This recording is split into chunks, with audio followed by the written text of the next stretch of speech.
r/NoSleep. The lights went out, and the children came back wrong. When the adults in our town disappeared, we didn't panic at first.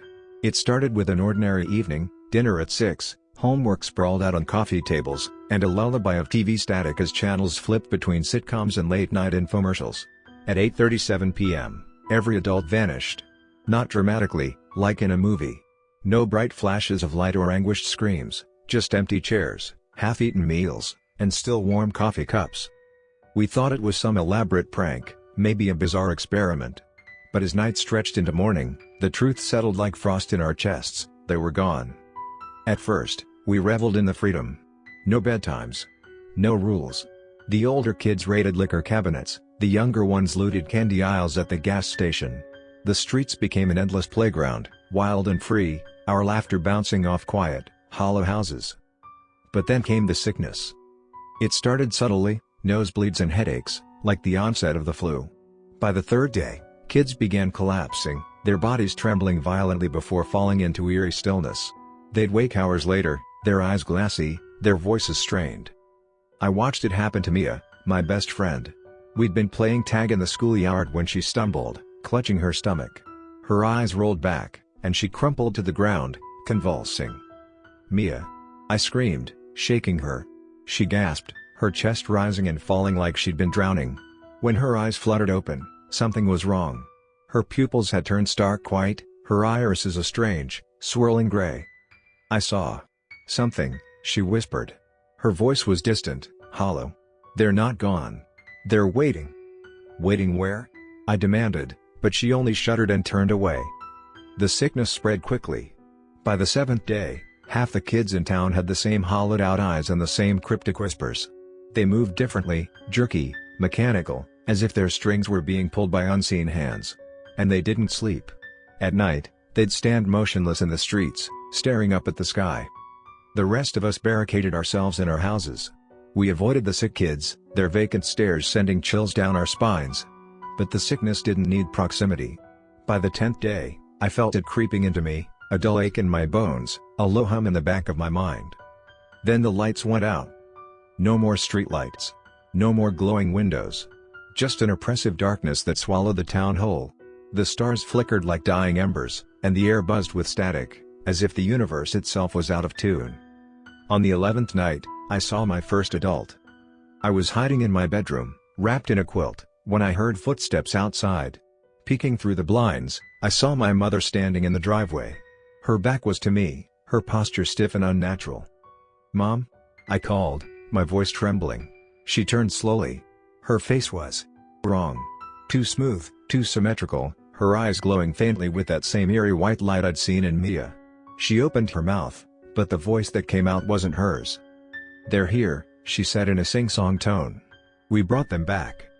A scream clawed its way out of my throat as I stumbled backward. When I looked again, she was gone, but the whisper of her words lingered in the room like smoke. By the 12th day, we knew the truth. The sickness wasn't a virus. It was a signal, a call. The adults hadn't vanished. They'd been taken. Or transformed. And now, whatever had taken them was coming for us. The sick kids gathered in the town square that night. Their bodies moved in unison, heads tilted toward the sky as a low, guttural hum escaped their lips. The sound vibrated through the air, making my teeth ache. The sky split open. It wasn't light or fire but an absence, an endless, yawning void. Shapes writhed within it, too large and too alien for my mind to comprehend. The sick kids raised their hands, welcoming the darkness. I ran. I don't remember how far I went or how long I hid. When I finally crawled out from under the crawlspace of an abandoned house, the town was silent. The sick kids were gone. The sky had returned to normal, though the stars seemed dimmer somehow, their light unable to fully pierce the blackness. I walked through empty streets, past houses frozen in time, plates still set on dinner tables, swings still swaying in ghostly breezes. In the distance, I saw figures moving, a few other kids like me who hadn't been sickened. We didn't speak. What was there to say? It's been 3 months.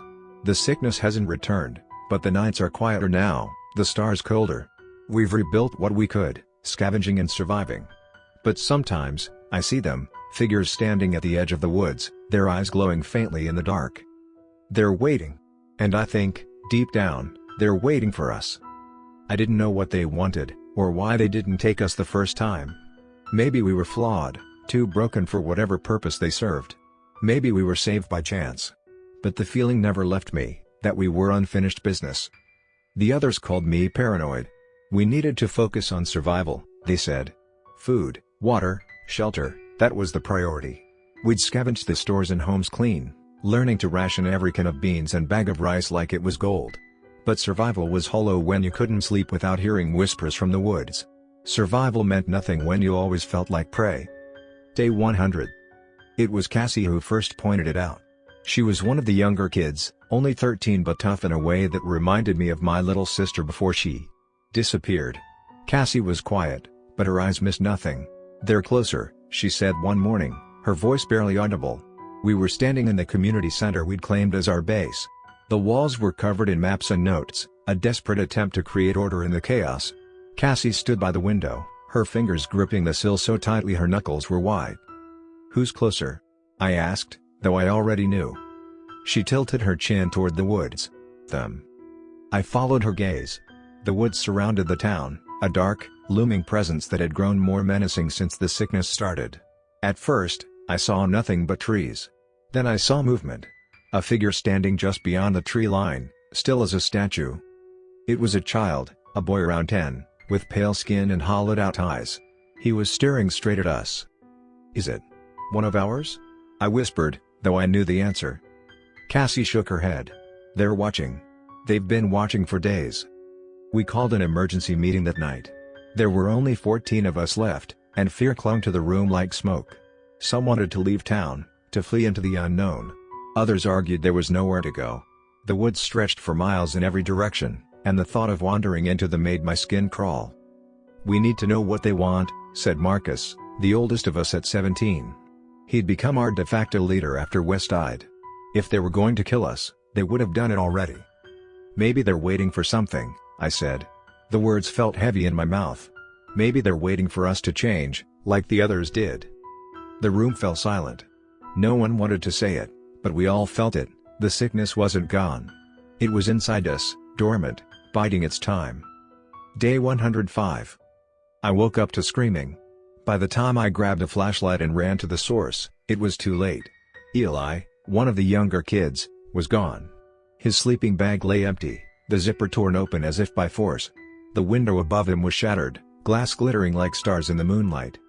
We searched the woods for hours, calling his name, but there was no sign of him. Just the feeling of being watched, of eyes pressing down on us from every shadow.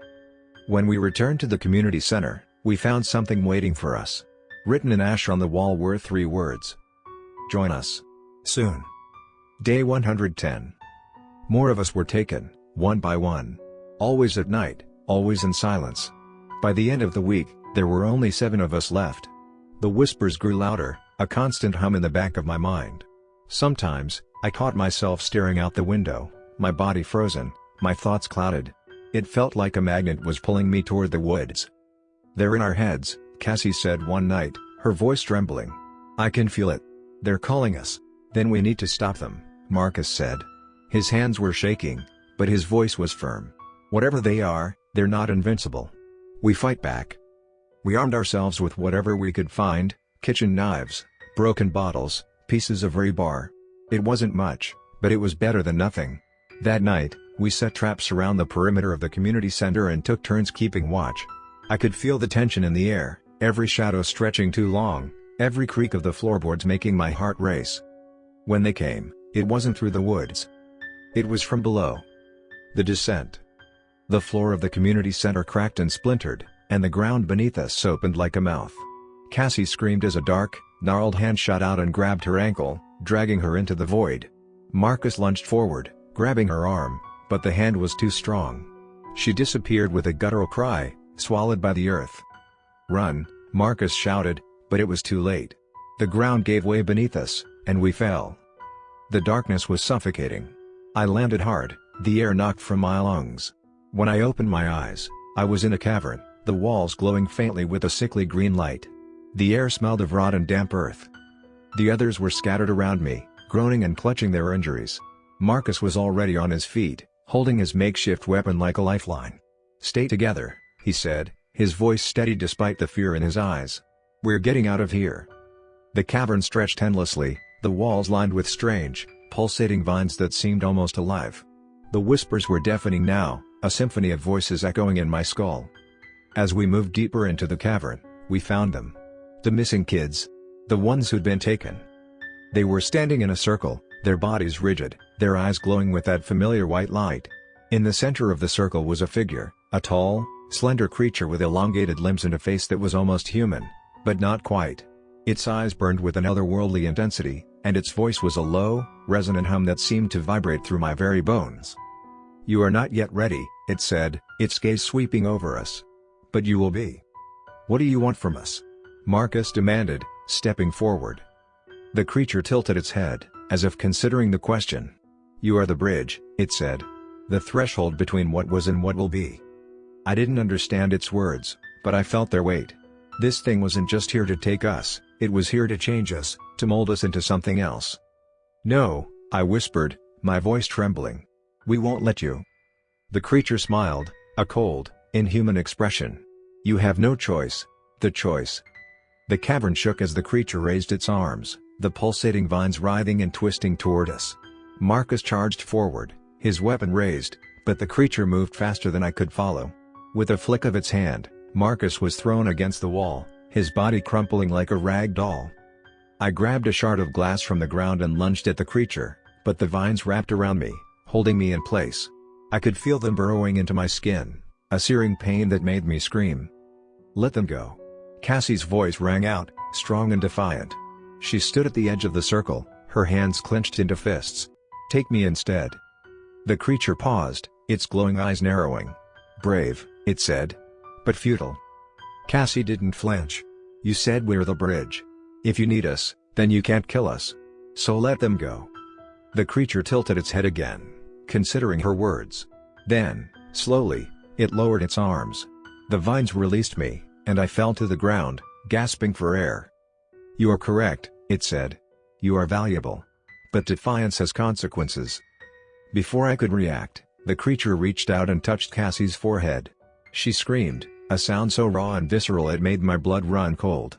When she collapsed, her eyes were blank, her body limp. The creature turned to the rest of us. "You will return to the surface," it said. "But you will carry us with you." And then, just like that, we were back in the community center, the floor intact, the cavern gone. Cassie lay motionless on the ground, her breathing shallow. Marcus was alive but unconscious, his body battered and bruised. I looked around at the others, their faces pale and drawn. We were alive, but we weren't the same. I could feel it in my bones, in the hum at the back of my mind. The creature's words echoed in my head. "You will carry us with you." We left the town the next morning, walking into the unknown. We didn't know where we were going, but we knew one thing for sure, we weren't alone. And we never would be again.